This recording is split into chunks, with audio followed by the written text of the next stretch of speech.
Hi guys, it's Morgan and welcome back to my channel. Today I'm going to be doing the Evermore Book Tag that was created by Enchanted Reader. Now, I already did the folklore book tag that Enchanted Reader created, so when I saw that she did one for Evermore, I knew that I had to do it. So with that said, let's get into it. Willow, a book that is a masterpiece. I always thought that every book in the Harry Potter series was a masterpiece. I don't support the author anymore, but those books will always have a special place in my heart. Champagne Problems, a book that caught you off guard. The Wicked King by Holly Black, which is the second book in the Folk of the Air trilogy, and the reason this book caught me off guard is a spoiler, so if you don't want to be spoiled, skip to the timestamp that's on the screen. The reason this book caught me off guard was that I wasn't expecting Cardan to banish Jude. I know that they had a complicated relationship, but they seem to be getting closer in this book, so I was really caught off guard. Gold Rush, a book with a gold cover. Harry Potter and the Cursed Child by Jack Thorne. Now, I know that this is a play and not technically a book, but it's the only gold cover that I could find. And I know that there are people that don't like this story, and that's fine, but I actually really liked it. And when Broadway is reopened, I highly recommend getting tickets to see parts 1 and 2 of this play, because the magic that's done on that stage is incredible. 'Tis the Damn Season, a winter/Christmas book. Mr. Dickens and His Carol by Samantha Silva, which is about how Charles Dickens wrote A Christmas Carol. Obviously, I know that this isn't the true story, but I did think it was a really sweet story. Tolerate It, a problematic book. Now, I don't remember the title of this book, but I don't care since I don't plan on reading it, since it's She Who Must Not Be Named's new book about a man who dresses up as a woman to kill women, which is obviously horrible.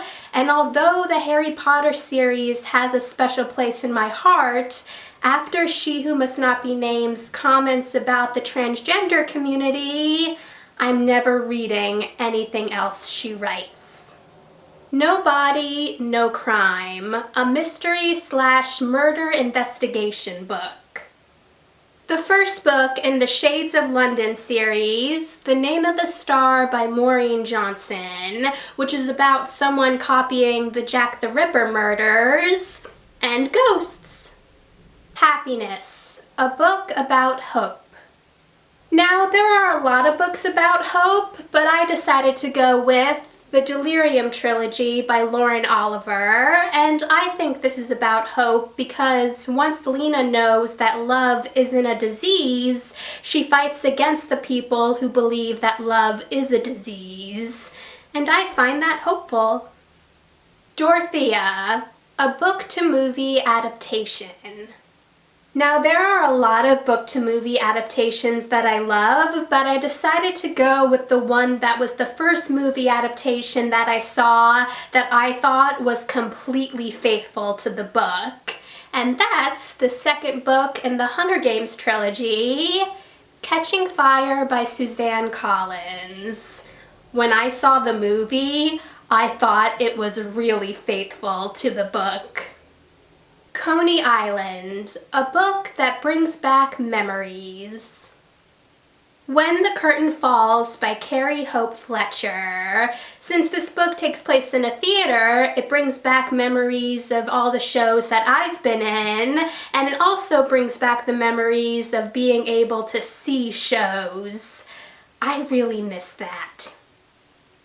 Ivy, a book you can't help but love. Guilty pleasure. The only guilty pleasure book that I could think of is Twilight. I'm not a fan of it anymore, but I used to be. Cowboy Like Me, a book you did not expect to love, but did. The Ballad of Songbirds and Snakes by Suzanne Collins.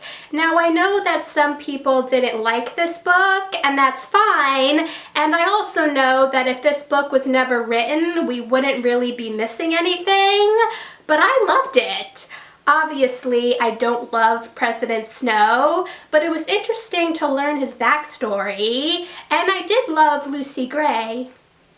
Long story short, a short book under 300 pages.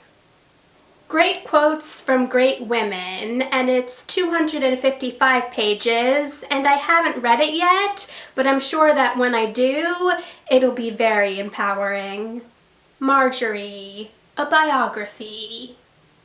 Now, I couldn't decide between two, so I'm going with both of them, and they are What Happened by Hillary Clinton, which is about Hillary Clinton's life and her point of view of the 2016 election, and Becoming by Michelle Obama, which is about Michelle Obama's life before, during, and after her time in the White House.